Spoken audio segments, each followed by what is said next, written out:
Land అమ్మేసి మన డబ్బులు మనం తీసుకుందాం. అవును కరెక్టే, ఇది మెయిన్ ఏరియా కాబట్టి మంచి రేటే వస్తుంది. ఈ ల్యాండ్ మా పేరు మీద రాయండి.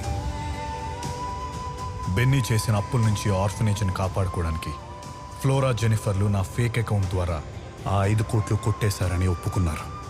నన్ను అడ్డం పెట్టుకుని వాళ్ళు చేసిన క్రైమ్ని కవరప్ చేసుకున్నారని నాకు అర్థమైంది. దానికి కారణం నేను చెప్పిన ఆ అబద్ధమే. బెన్నీ నా క్లయింటే కాదు, ఫ్రెండ్ కూడా. తన ఆన్లైన్లో రమ్మి ఆడడం నుంచి మార్ట్గేజ్ లోన్ తీసుకోవడం వరకు అన్ని నన్ను అడిగే చేస్తాడు. కర్మ is a boomerang. I'm sorry. మీరు ఆ డబ్బు తీసిన విషయం ఎవరికి చెప్పను. ఆ డబ్బు నాకు ఇచ్చేయండి ప్లీజ్. 3 నెలల తర్వాత అది మా దగ్గరకు వస్తుంది. మధ్యలో దాన్ని తీయడం వీలు పడదు. ఓ పక్క మా అమ్మ ప్రాబ్లంలో ఉందని చెప్తే డబ్బులు దాచిపెట్టి నాటకాలు ఆడతారా? ప్లీజ్ అరవకండి సార్, బయట అప్పులలో ఉన్నారు సార్.